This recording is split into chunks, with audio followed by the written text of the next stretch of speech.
Gente querida, eu quero prosseguir com você e querendo dizer que vai chegar o dia, vai chegar a hora em que o seu olhar vai ficar cada vez mais iluminado, e o meu também, e nós vamos ver as coisas como de fato elas são.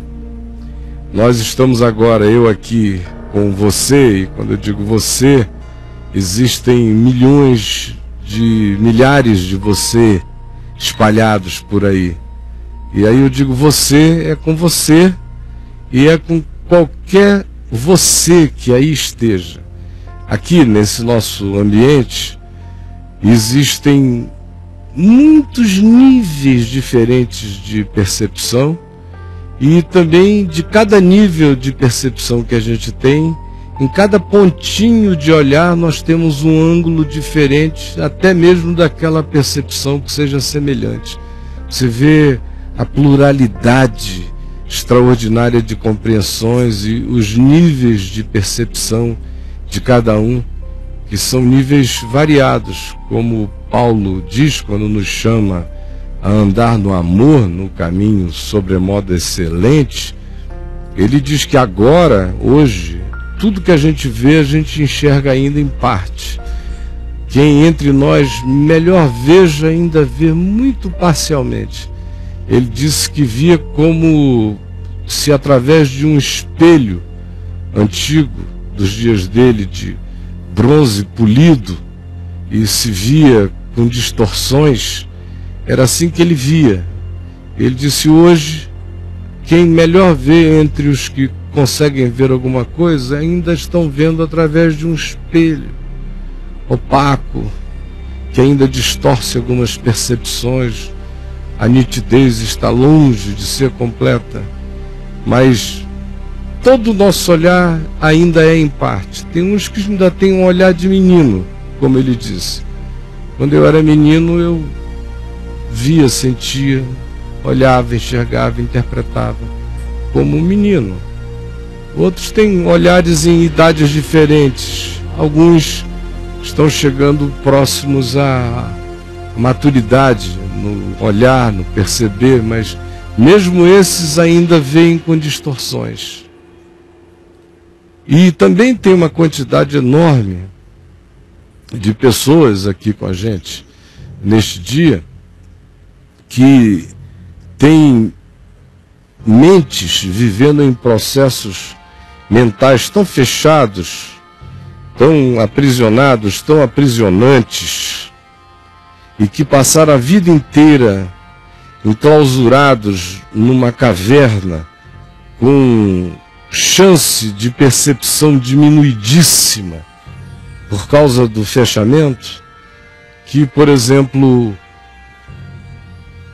ouviram, sentiram, perceberam sombras do Evangelho em algum tempo na sua vida, mas nunca tiveram a libertação para enxergar com nitidez propriamente o Evangelho.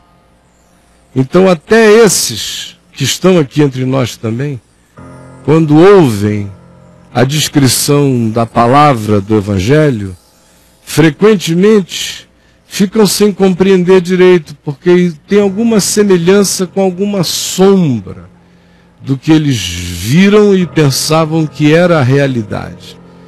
Mas era uma sombra, e o que você está dizendo traz uma semelhança, mas parece carregar uma certeza e descrições que transcendem tanto a sombra que parece que nem seja verdade, porque nós ficamos acostumados a chamar a sombra de realidade. Olha a ilustração do que eu estou dizendo diante de você no mito da caverna de Platão. Imagine prisoners that have spent their entire lives chained deep inside a cave. They have been chained so that they cannot see behind themselves, and they are forced to stare endlessly at the cave wall in front of them. Behind them a fire is burning, and between the prisoners and the fire is a raised walkway. Now imagine that each day a menagerie of objects crosses the walkway. Animals and people carrying their wares to market.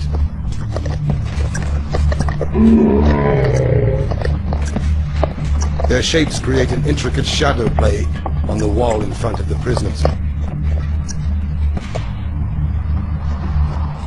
This is the only world that the prisoners have ever known. The shadows and the echoes of unseen objects. Now, imagine that a prisoner is released.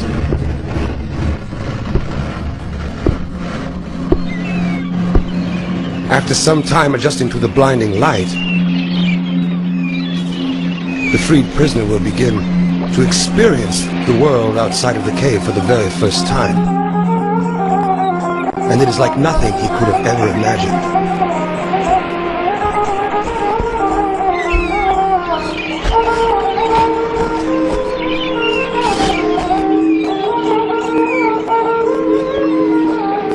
With his new perception of the world, the man will of course want to return to his friends to share his incredible discoveries.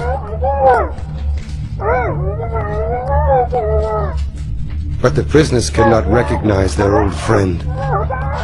He appears as all things do. His voice is a distorted echo, and his body is a grotesque shadow. They cannot understand his fantastic stories of the world outside of the cave. To them, it will never exist. This, of course, does not make the world outside of the cave any less real. Você entendeu? Frequentemente esse é o dilema que se opera aqui.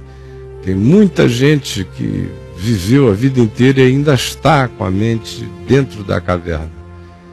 Aí quando chega alguém que um dia sai e é liberto de grilhões e vai e vê para além das sombras, vê a realidade nítida do Evangelho e vem e diz como é, a pessoa que olha daqui nem reconhece, nem entende, nem percebe, nem discerne e não dá crédito à mensagem.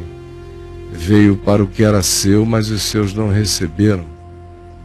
Como Jesus ilustra tão fortemente isto, lá no Evangelho de Marcos, quando se diz que trazem a ele um homem que não enxergava, e ele tira o homem da cidade e passa saliva nos olhos do homem, bota os dedos nos olhos do homem e pergunta ao homem, depois de passar os dedos ali, tu vês alguma coisa?